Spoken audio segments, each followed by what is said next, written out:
കാക്കൂരിൽ 2 മാസം പ്രായമുള്ള കുഞ്ഞു മരിച്ച സംഭവത്തിൽ ഇടപെട്ട് ബാലാവകാശ കമ്മീഷൻ. സംഭവത്തിൽ അടിയന്തരമായ റിപ്പോർട്ട് സമർപ്പിക്കാൻ നിർദ്ദേശം. ജില്ലാ ചൈൽഡ് പ്രൊട്ടക്ഷൻ ഓഫീസർ, ജില്ലാ മെഡിക്കൽ ഓഫീസർ, SHO എന്നിവരോടാണ് റിപ്പോർട്ട് തേടിയത്. കോഴിക്കോട് മെഡിക്കൽ കോളേജിൽ കുഞ്ഞിന്റെ പോസ്റ്റ്മോർട്ടം പുരോഗമിക്കുകയാണ്. ഇന്നലെയാണ് സുന്നത്ത് കർമ്മത്തിനെത്തിച്ച കുഞ്ഞ് മരിച്ചത്. വിവരങ്ങളുമായി കോഴിക്കോട് നിന്നും രതീഷ് വാസുദേവനാണ് ചേരുന്നത്. രതീഷ്, എങ്ങനെയാണ് കുഞ്ഞിന്റെ മരണം സംഭവിച്ചത് എന്നത് അറിയേണ്ടതുണ്ട്. അതിലാണ് ബാലാവകാശ കമ്മീഷന്റെ ഒരു ഇടപെടൽ ഉണ്ടാകുന്നത് എന്ന് മനസ്സിലാക്കുന്നു. എന്താണ് അവർ കാര്യത്തിൽ പറയുന്നത്? സ്വാതി, തീർച്ചയായും ഇത് സംബന്ധിച്ചുള്ള ഒരു അന്തിമ വ്യക്തത വരണമെങ്കിൽ ഈ പോസ്റ്റ്മോർട്ടത്തിന്റെ റിപ്പോർട്ട് പുറത്തു വരേണ്ടതുണ്ട്. അത് ഇപ്പോഴും പോസ്റ്റ്മോർട്ടം പൂർണ്ണമായിട്ടില്ല. അതിന്റെ ബന്ധപ്പെട്ട പ്രാഥമിക റിപ്പോർട്ട് പോലും ലഭിക്കാനുള്ള സാഹചര്യം ഉണ്ടായിട്ടില്ല. അതിന്റെ നടപടിക്രമങ്ങൾ പൂർത്തിയായി വരുന്നേ ഉള്ളൂ. ഇന്നലെയാണ് ദൗർഭാഗ്യകരമായി ഈ സംഭവം ഉണ്ടായത്. കാക്കൂരിലെ ഒരു സ്വകാര്യ ക്ലിനിക്കിൽ ഈ സുന്നത്ത് കർമ്മത്തിന് ആണ് ഈ 2 മാസം പ്രായമുള്ള കുട്ടി എത്തുന്നത്. തുടർന്ന് പ്രാഥമികമായ ചികിത്സകൾ നടത്തിയ ശേഷം ആ സമയത്ത് കുട്ടിക്ക് അവശതയുണ്ടാവുകയും കുട്ടിയെ മറ്റൊരു ശിശുരോഗ വിദഗ്ധനുള്ള ഒരു ആശുപത്രിയിലേക്ക് റെഫർ ചെയ്യുകയായിരുന്നു. അവിടെ എത്തിയപ്പോഴാണ് കുട്ടിക്ക് ഇത്തരം വലിയ ആരോഗ്യ പ്രശ്നം ഉണ്ടാകുന്നു, പൾസില്ല എന്നൊക്കെ പറയുന്നു. കുട്ടിയുടെ മരണം സംഭവിച്ചു എന്ന് തന്നെ വ്യക്തമാക്കുന്നു. തുടർന്നാണ് കോഴിക്കോട് മെഡിക്കൽ കോളേജിലേക്ക് എത്തുന്നത്. എന്നാൽ ഈ സംഭവത്തിൽ ക്ലിനിക്കുകാർക്കുണ്ടായ വീഴ്ച എന്ന തരത്തിൽ തന്നെയാണ് ഇപ്പോൾ ബന്ധുക്കളും കുടുംബവും കാക്കൂർ പോലീസ് സ്റ്റേഷനിൽ പരാതി നൽകിയിട്ടുള്ളത്.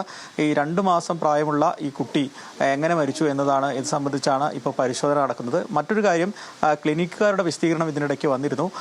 അവർ പറയുന്നത് പ്രായം തികയാതെ പ്രസവിച്ച ഒരു കുട്ടിയാണെന്നുള്ള വിവരം തങ്ങളെ വിവരം അറിയിച്ചിരുന്നില്ല എന്നൊക്കെയാണ് പറയുന്നത്. എന്തായാലും ഇപ്പോൾ മനസ്സിലാക്കുന്നത് പ്രാഥമികമായ മരുന്ന്, ശസ്ത്രക്രിയയ്ക്ക് മുമ്പുള്ള മരുന്ന് കൊടുത്തതിൽ കുട്ടിക്ക് എന്തെങ്കിലും ആരോഗ്യ പ്രശ്നങ്ങൾ ഉണ്ടായിട്ടുണ്ടോ, അതാണോ മരണത്തിലേക്ക് നയിക്കാൻ കാരണമായതെന്ന് സംബന്ധിച്ച പരിശോധന നടക്കേണ്ടതുണ്ട്. എന്തായാലും വ്യക്തമായ റിപ്പോർട്ട് കിട്ടണമെങ്കിൽ പോസ്റ്റ്മോർട്ടത്തിന്റെ പ്രാഥമിക റിപ്പോർട്ടെങ്കിലും ലഭിക്കേണ്ടതുണ്ട്. അത് പോസ്റ്റ്മോർട്ടം അന്തിമഘട്ടത്തിലാണ്.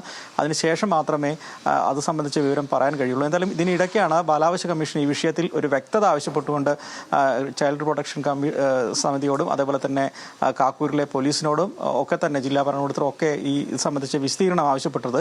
ഏത് സാഹചര്യത്തിലാണ് ഈ കുട്ടി 2 മാസം പ്രായമുള്ള ഈ കുട്ടി മരിക്കാനിടയായത്, ആ സാഹചര്യത്തിലേക്ക് നയിച്ച കാരണങ്ങൾ എന്തൊക്കെയാണ്, ആരോഗ്യപരമായ പ്രശ്നമാണോ എന്നതൊക്കെയാണ് പ്രാഥമികമായി അന്വേഷിക്കുക. മറ്റ് പ്രശ്നങ്ങൾ ഏതൊക്കെ തരത്തിൽ ഇതിനെ പരിഹരിക്കണം, അല്ലെങ്കിൽ എങ്ങനെ നിയമപരമായി ഏതൊക്കെ തരത്തിലുള്ള നടപടികളിലേക്ക് പോകണം എന്നൊക്കെ റിപ്പോർട്ടിന് ശേഷം തീരുമാനിക്കുമെന്നാണ് ബാലാവകാശ കമ്മീഷൻ വ്യക്തമാക്കുന്നത്. എന്തായാലും ദൗർഭാഗ്യകരമായ സംഭവത്തിൽ ബാലാവകാശ കമ്മീഷൻ കേസെടുത്തു എന്നതാണ് ഏറ്റവും ഒടുവിലുള്ള കാര്യം. എന്തായാലും പോസ്റ്റ്മോർട്ടം നടപടികൾ പൂർത്തീകരിച്ച് വ്യക്തമായ റിപ്പോർട്ട് ലഭിക്കേണ്ടതുണ്ട്. അതിനുശേഷം മാത്രമേ എന്തായിരിക്കും ഭാവി മറ്റ് നടപടിക്രമങ്ങളെന്ന് വ്യക്തമാകൂ. എന്തായാലും പോസ്റ്റ്മോർട്ട നടപടികൾ പുരോഗമിക്കുകയാണ്. അതിനുശേഷം മാത്രമായിരിക്കും ഇതിലൊരു വ്യക്തത കമ്മീഷന് ഉൾപ്പെടെ വ്യക്തത നൽകാൻ കഴിയുള്ളൂ. മറ്റ് ഏജൻസികൾക്ക്, പോലീസിന് ഉൾപ്പെടെ ഒരു വ്യക്തത കൈവരുത്താൻ കഴിയും. ശരി രതീഷ്, കാക്കൂറിലാണ് 2 മാസം പ്രായമുള്ള കുഞ്ഞു മരിച്ച സംഭവത്തിൽ ബാലാവകാശ കമ്മീഷന്റെ ഇടപെടൽ, എങ്ങനെയാണ് കുട്ടിയുടെ മരണം സംഭവിച്ചത് എന്നുള്ളത് പോസ്റ്റ്മോർട്ടം റിപ്പോർട്ട് വന്നാൽ മാത്രമേ വ്യക്തമാവുകയുള്ളൂ. അതിൽ വ്യക്തത തേടേണ്ടതുണ്ട്. ആ വിവരങ്ങളാണ് രതീഷ് വാസുദേവൻ നൽകിയത്.